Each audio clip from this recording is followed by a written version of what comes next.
So you were around with the City College incident. Right. Why don't you tell us what happened with that? Puff called me about a few hours before the thing and said, "Yo, Gene, I can't use the 18 guys. Heavy D told me to go with the Nation of Islam."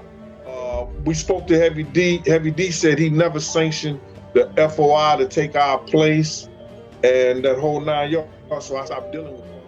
Welcome to the Editorial Fold, where we peel back the curtain on the people the public chooses to idolize. And remind you, the larger-than-life image is often just that.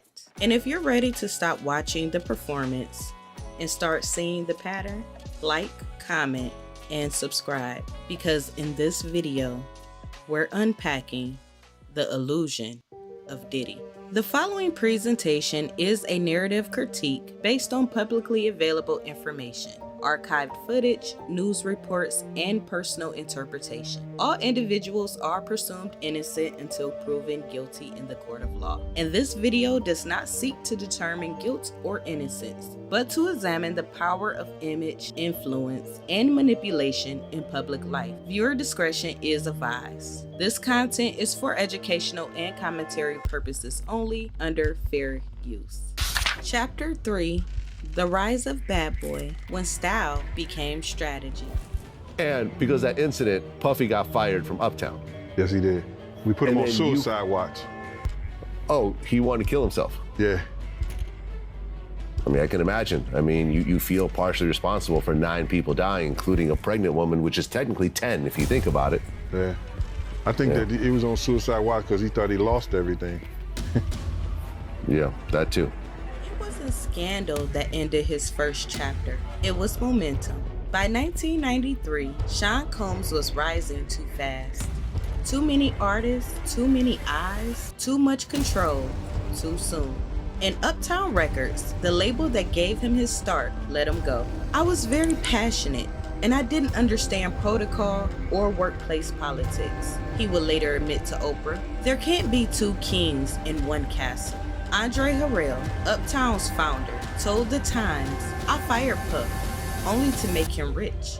You discovered Mary J. Blige, you discovered Jodeci, you discovered Sean Combs, you made him your A&R man at Uptown. You fired him. Puff wouldn't really listen to anybody but me. So my full-time job became managing Puff. He was always on payroll. I never stopped paying him until he found his next spot. His artists were always still getting per diem. The final straw for me was when MCA wanted me to not put out the Biggie Smalls album because they didn't like the subject matter, and they wanted me to tell him he's got to change his tone. And it wasn't up to me to tell a generation what they could and could not do. I told Puff he needs to go and create his own opportunity. You red hot. I'm really letting you go so you could get rich. And just like that, he was out. But Puffy didn't sulk. He scaled. Weeks later, with Christopher Wallace by his side, he launched Bad Boy Entertainment, backed by Clive Davis and Arista Records. It wasn't just a label, it was retaliation elevated. A new kingdom, built in the image of the man who'd just been exiled. This time, Puffy wasn't sharing the throne. The sound, sharp. The visuals, glossy. The movement, unstoppable. And the star of it all, the notorious B.I.G. Together they turned street poetry into champagne scripture.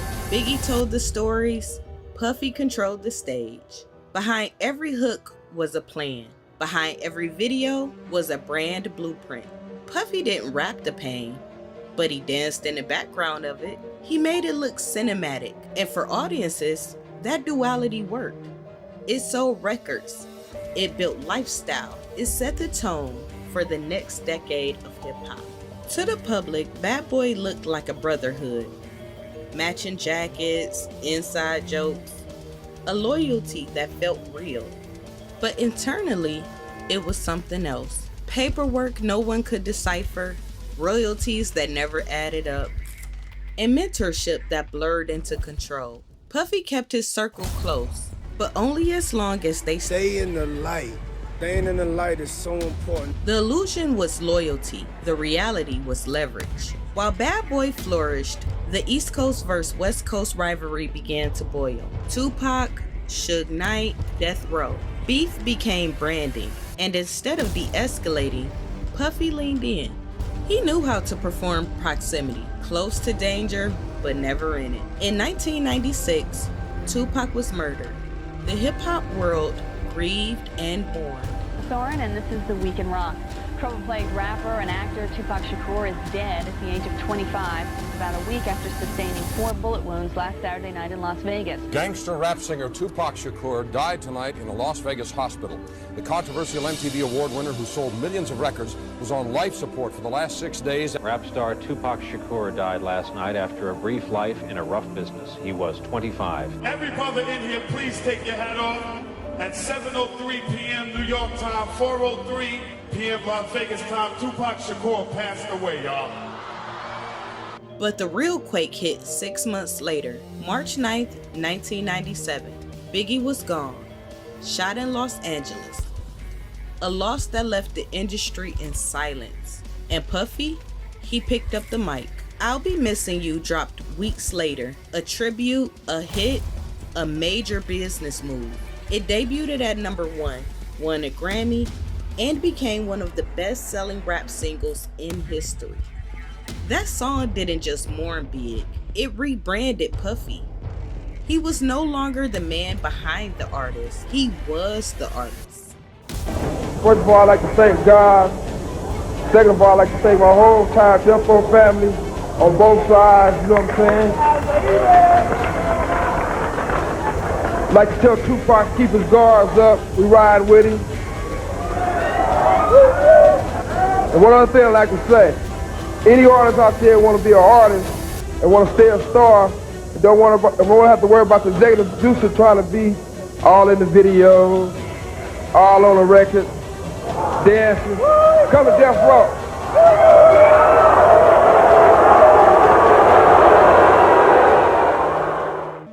The face of grief, the voice of loss, and the sole beneficiary of a story no one else could finish.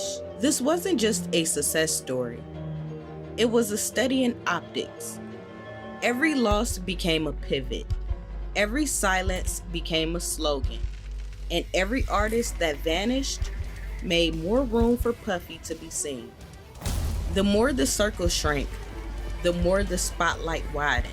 He didn't just survive tragedy, he shaped it, he styled it, he sold it, and in the end, he didn't just build a label, he built the illusion of loyalty into a business model.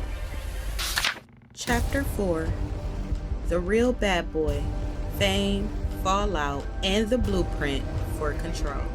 So do you think Puffy was involved in the shooting? I believe so. I do believe so. I have proved things that I can say that will back up my claim, but this is not for the world to know about. You know what I mean? It's between me and him, and only he knows. So every time he say it didn't happen, or that's the only thing that makes this become an issue to everybody. If you're gonna act like you a gangster or a G or the king of New York, I'm gonna expect that. And when you don't come through, then I'm gonna wanna crush your empire.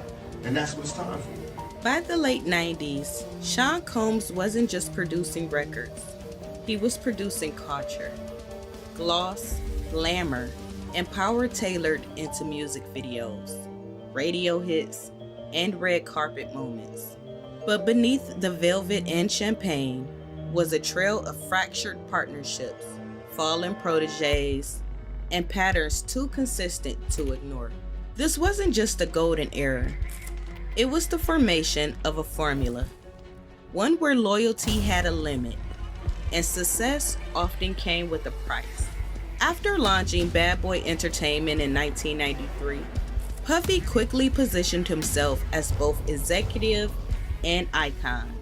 Biggie was the label's crown jewel, but the empire kept expanding. Total brought the R&B, 112 brought the smooth edge, and then came Mace, the Harlem rapper with the lazy flow and marketable charm. He became the face of rap's polished side, a softer contrast to Biggie's grit.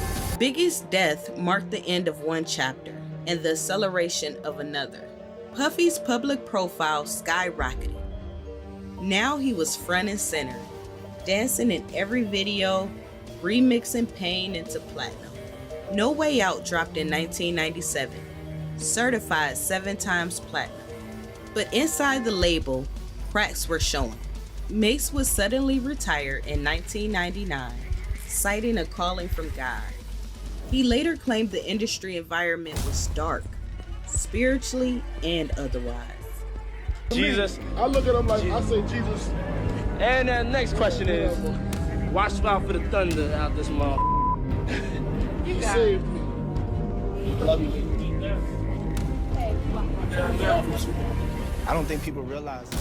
The Lox, another bad boy act, grew frustrated with their contracts. They would plea, let the Lox go. Styles P would later say, you can't make money when someone else owns your name. Man. You're a coward. And I don't take nothing. You're a thief, you're a coward. Don't say you're a thief. Okay. You're a Come to thief. the office, man. Come to the office so we can straighten it out then. Yo, how we just 3 guys you don't even mess with. You had your Ace Boom Tools publishing. Call me whatever You want. won't let his publishing I'm at the go. office.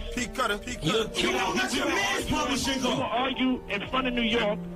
That's the way you want. Do you own your man's publishing Nobody go? did nothing to y'all, man. Do you own your And man's whoever publishing? New York could believe it or whatever. I don't Do really you care. own your man's I know publishing? that I can sleep good at night because I ain't never You did nothing to can't- y'all. And if y'all ever want Dog, you had a whole bunch of artists that had Puffy. That's it. Dog, you had a bunch of artists whose careers never went right with you, dog. Hey, Be for real, dog. Look at the list. You don't Look at your list.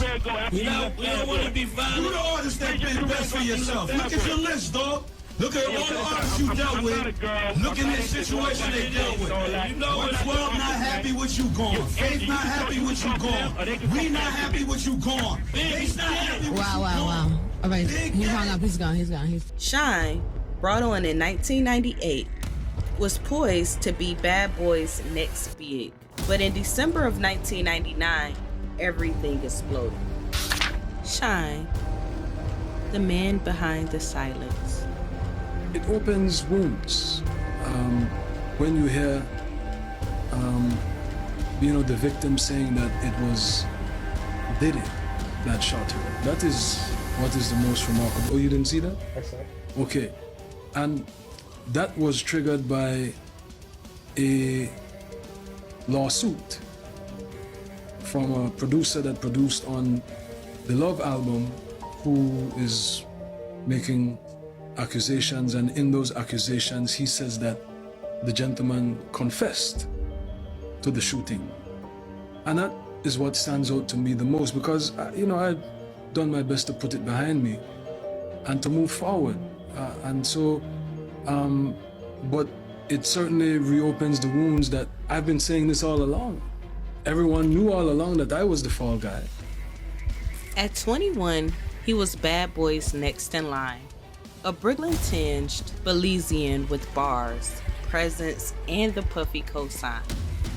But in 1999, one night at Club New York changed everything. Shots rang out, 3 people were hit.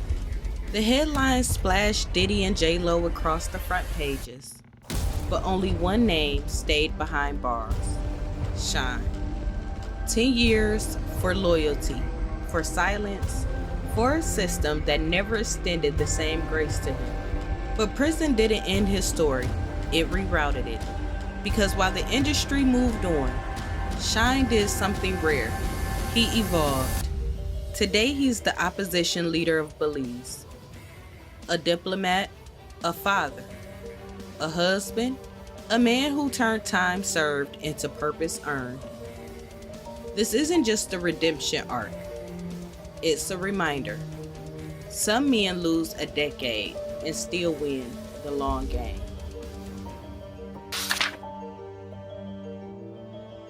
There's no doubt in my mind who shot him. You have said since really right after the shooting that it was P. Diddy who shot you. I was standing by the front door. I watched the entire thing. I am the woman who he shot in the face in that December 27th, 1999, Club New York shooting. I got shot in my face with a 9mm hollow point bullet, but he paid off club owners to hide the video. That's his MO. After the SHYNE scandal and years of lawsuits and public fractures, Puffy, who changed his name to P. Diddy, pivoted once again, this time to television.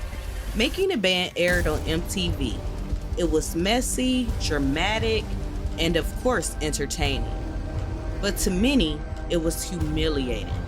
Aspiring artists asked to walk miles for cheesecake. Power dynamics on full display. If y'all don't want to go, y'all go home. Y'all go home right now. Whoever don't want to go, go home. I mean, none of us really want to go. Okay, y'all go home. That's what's up. Y'all go home. That's what's up. Respect. All right. Respect that. Y'all got to do what y'all got to do. No doubt. All right. Respect the team, though. All right. God bless y'all. No doubt. You too. Have a good time. That's some sun shit. Yo, go to the store, walk to Brooklyn, and buy me the cheesecake. Y'all getting a little too sensitive right now. I think y'all, to be honest, I think y'all feeling yourself a little bit too much. Y'all look at the show. Y'all had a whole different hungrier approach. Y'all cats was like, we would do anything to get what we got to get. You know what I'm saying? Now it's a 3-hour walk. Now it's changed a little bit. I would walk. Like I see Somali, baby. Women on the ground, I gotta smash that bite the dirt with it. That's crazy. And I'm not just saying it to be like, oh, I'm serious, it's so great. She walked, you know, but that's how much I'm like, you know what, if it's gonna send us home, I don't want to go home. It ain't no. Hey, check this out. It ain't no more discussion. Stick with your group. It's all good. I appreciate that. Y'all gotta find a deal somewhere else. I'm gonna be up in here making hits. I'm here. Ain't gonna stop. This y'all decision on your lives. If y'all bucking on this little right here, I definitely don't want to with y'all. Niggas want this man, but we was just on the tip like you was trying to put us out there like a bitch or something, like make us walk all the way to Brooklyn, like, you know what I'm saying? I don't really care how you took it or whatever went through your mind. It was a mission that had to be done. All this psychological, that's ego. So the ego's in your way. So the ego made the decision, especially with a like you, when I helped get your ass out of a situation, and you looking at me in my face telling me you ain't gonna do something. I can see if I told you to go rob a bank, you know what I'm saying? I'm doing some, I'm gonna get some cheesecake. You got that much ego? Go do your thing, man. Don't sit here and be talking about it, man. Be fly about it. Get your swag on, walk that way. If it's that way, do it. If you want to think about it, or if you ain't gonna walk that way, walk the way. Some saw it as genius branding. Others saw exploitation in a velvet tracksuit. This was no longer just a label. It was a laboratory where Diddy tested control, loyalty, and obedience. I was there.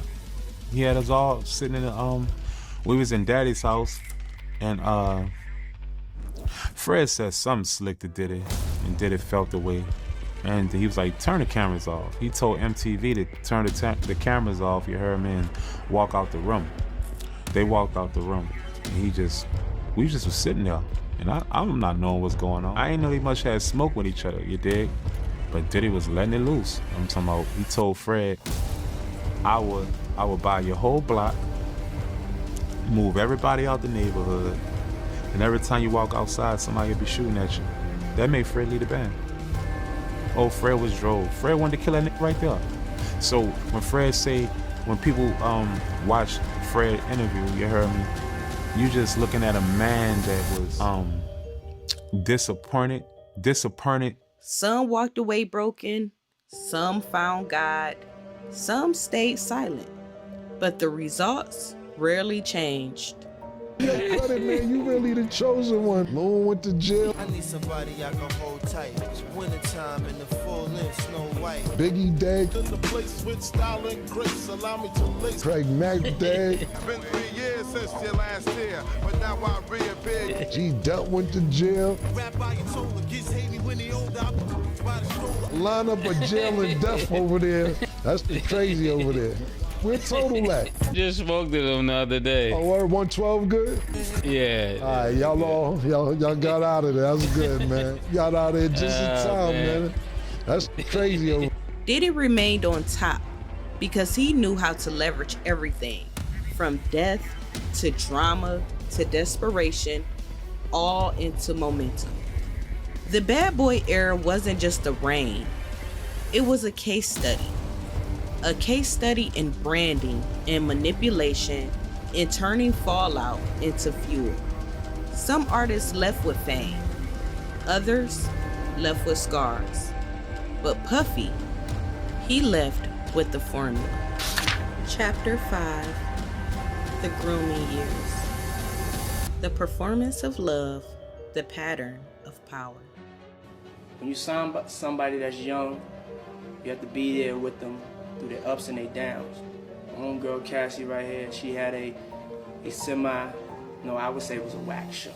She had a pretty whack show on BET. You know, did not perform at the level of the Bad Boy excellence, I would say. That's keeping it all the way funky, you know? But it's very important that y'all understand that Bad Boy, we with our artists through their growth period, through their bad shows, through their good shows. You know, we love them when they records are hot. We love them when they trip and fall. At Bad Boy, we there for people through ups and downs. Before the lawsuits, before the hotel surveillance, there was the introduction. Cassie Ventura, 19 years old, a fresh face, a soft voice, and a dream bigger than her zip code. Sean Diddy Combs, decades her senior, wasn't just older. He was a gatekeeper, a king maker, a man who knew how to turn desire into dependency. She was signed to his label, but what came next wasn't a business plan. It was a blueprint for control. The grooming didn't start with violence. It started with luxury. Trips, gifts, private jets, access. A curated life wrapped in promise. From age 19 to 22, Cassie was love-bombed. And just when the illusion felt complete, he introduced the edge. Not directly, not forcefully, but slowly, quietly, repeatedly. Diddy's interest in voyeurism, watching others with Cassie, recording them, directing them, wasn't just a kink. It was a test, a shift in control disguised as exploration, a way to stretch boundaries under the mask of consent, until her body wasn't hers anymore. It was his set, his stage. This wasn't random, it was rehearsed. You remember Scarface, when that white woman was coming down the escalator? Yep. He was in that man's house and he saw that man's wife and was like this. I was watching Puff. Puff was looking up there. He saw this white woman. It was bottles on bottles on bottles around. It was lit. Puff jumped out. Me and Cassie sitting next to each other. My wife right here, Cassie right here. And then he jumped off the bar, came over and said, yo, Cassie, tomorrow, I want you to shave the side of your head. And I was like, what the fuck kind of request is that? So when I'm like, what the fuck? So when I look up there, this white woman's side of her head was shaved, my nigga. And the bitch looked good with it. So I was looking at Cassie, I was like, well, I was like, you're not about to do that, are you? She said, well, I mean, whatever she. Diddy had tried this before in bits and pieces, with less control, less polish. With Cassie, it became precision. He didn't just groom the woman, he groomed the world around her. Stylists, photographers, friends, everyone was watching a fantasy unfold, and no one questioned the cost. Then came the hotel footage, released in 2024, but filmed in 2016. It confirmed what many had whispered for years. Cassie dragged by her hair, kicked, thrown, the glamour stripped away in seconds of silent violence. And yet, for years, silence remained the norm. What you gotta say now? You ain't got shit to say. You put your girl on the snap. Baby,